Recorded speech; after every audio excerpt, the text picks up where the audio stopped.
नमस्कार दोस्तों। तो यहाँ से शुरू होता है राजा भोज स्टोरी का पार्ट 3। आगे की कहानी का नोटिफिकेशन आपको मिलता रहे, इसलिए आप चैनल को सब्सक्राइब कर लें। भगवान शिव और पार्वती के महल से जाने के बाद राजा भोज गहन चिंतन में फंसे थे कि वास्तव में 15वीं विद्या है बड़ी कमाल की, जिसने मेरे घमंड को चकनाचूर करके रख दिया। अब राजा के आगे एक समस्या थी कि इस विद्या को सीखा कैसे जाए। अचानक राजा को ख्याल आया भगवान शिव और पार्वती का, जो उनके महल से काफ़ी दूर जा चुके थे। राजा तुरंत अपनी गद्दी से खड़े हुए और भागते भागते महल के बाहर पहुँचे। फिर उस दिशा में अपने कदम बढ़ाते हैं जहाँ से भगवान शिव और पार्वती जी जा रहे थे। दूर से ही राजा को वे दोनों नजर आए।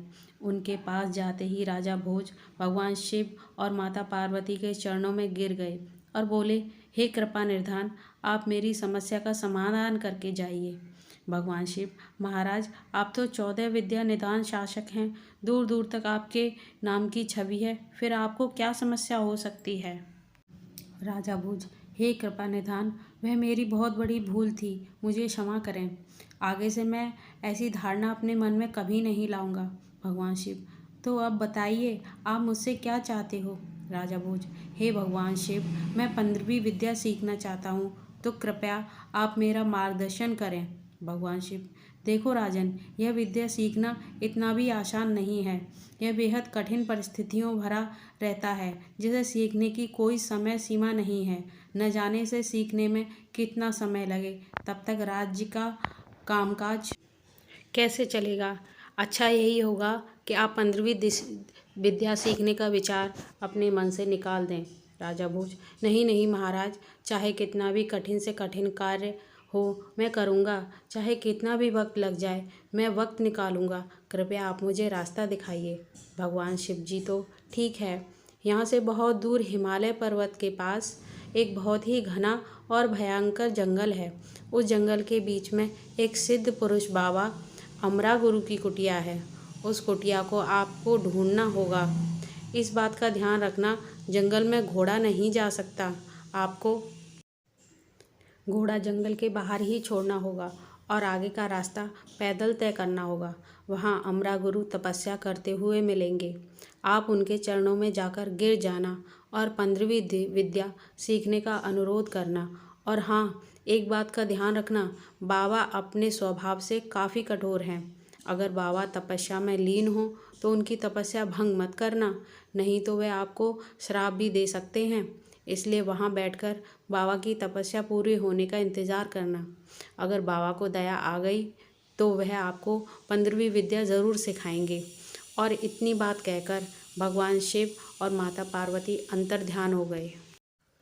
भगवान शिव और माता पार्वती के अंतर्ध्यान होने के बाद राजा भोज अपने नगरी में वापस आए और अपने वफादार मंत्रियों की एक बैठक बुलाई और उन्हें आगे की योजना समझाते हुए बोले, देखो, मैं एक ज़रूरी कार्य से राज्य से दूर जा रहा हूँ।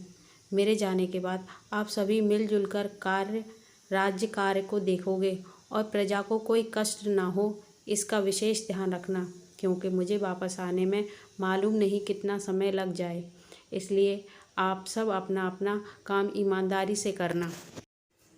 सभी मंत्रियों को समझाकर राजा महल की ओर चल दिए।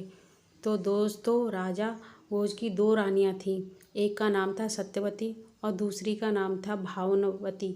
नाम के अनुसार ही दोनों का आचरण था। सत्यवती एक पतिव्रता रानी थी। वह महाराज के दर्शन करे बगैर खाना तो क्या, पानी तक नहीं पीती थी। दूसरी ओर रानी भानुवती थी।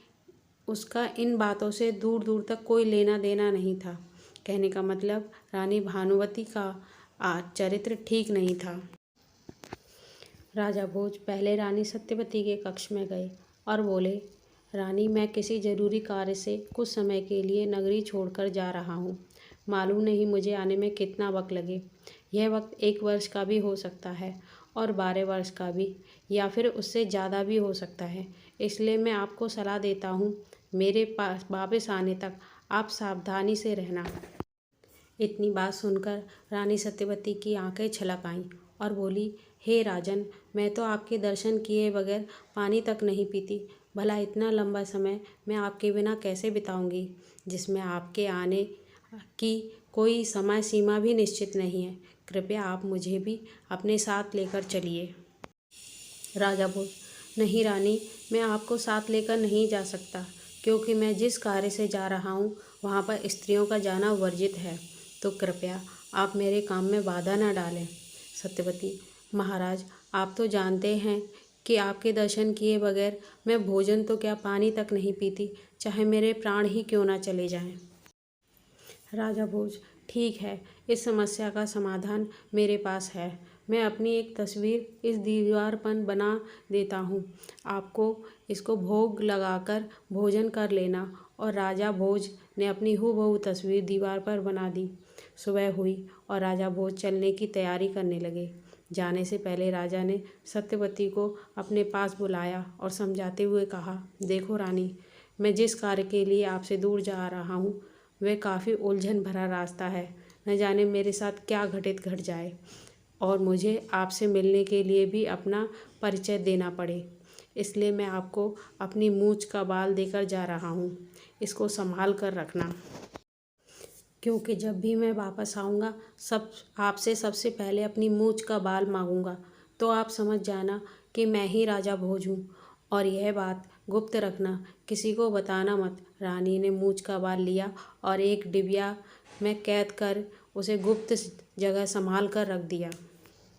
दोस्तों, केवल एक मूंछ के बाल ने रानी के मन में अनेक सवाल खड़े कर दिए। आखिर क्या समस्या आने वाली थी जो राजा ने यह कदम उठाया? आखिर क्यों उन्होंने अपनी यात्रा को एक कठिन चुनौती और उलझन भरा रास्ता बताया? क्या राजा भोज वापस लौटेंगे या लौटेगा उनके भेष में कोई और? भाग 4 में कई रहस्य खुलकर आपके सामने आएंगे। जानने के लिए बने रहें हमारे ब्लॉग वर्तमान सोच के साथ। कमेंट करके ज़रूर बताएं यह भाग आपको कैसा लगा।